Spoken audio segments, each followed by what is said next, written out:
Mayong buntag guys, natay 4x4 Mazda Bongo. Huwag mo ninyong mekaniko, naka 3x3. Gisugdan na kog spray diha og lubricant para ma-penetrate ang oil sa iyahang nut. Kaso lang diri sa pikas pag spray na dako na kong katingala ay bali ang iyahang wheel nut. Pagkadakong mali ni baka disgrasya ni siya. Mayong bunta guys, datay problema karon Mazda Bongo. Yang problema banha kayo iyang brake dam.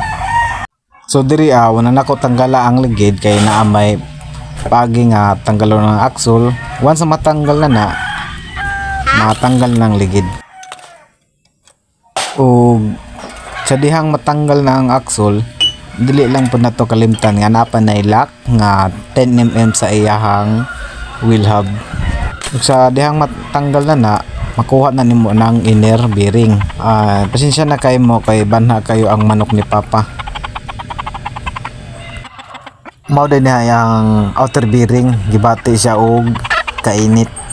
Tungod ni siya sa walay packing maintenance.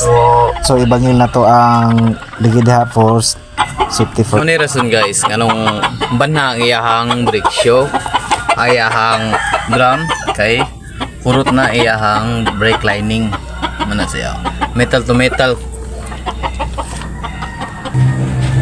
Tagayaan ni taga Sugo Zone 3 sa may merkado David.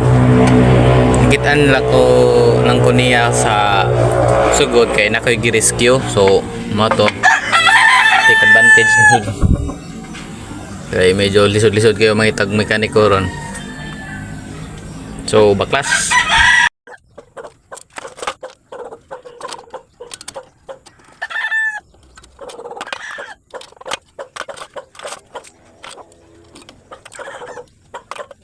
Sa mga nakasubay sa kong video, please lang kog like o comment or kung kinsa yung gusto magpayo diha, paki-recommend lang, real talk lang no.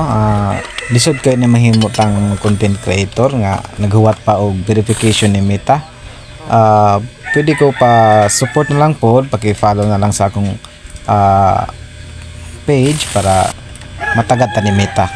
Kadihang nabaklas ang sawahe, ari na po ta sa tubangan kay medyo 200k odometer na ni nga unit.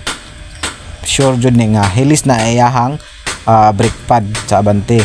Klaro gid nga wala gid na maintenance ning unita kay ilham mo lang ang iyahang yanta gitaay-taay na kayo gipukpok na nako na. So ato nagigamitan og pinagbabawal na teknik ang pukpok dala dukdok. Salamat dahil sa nagvideo nako na si Erwin Pukoy. Ug sa diyang gisugdan nako luag diha 17mm ra na nga bolt. Kaluyan sa Ginoo puro humok. Diha makita nyo sa sud nga portion baga sa gawas nga portion hilis na. So wait lang ta sa customer para kini paliton.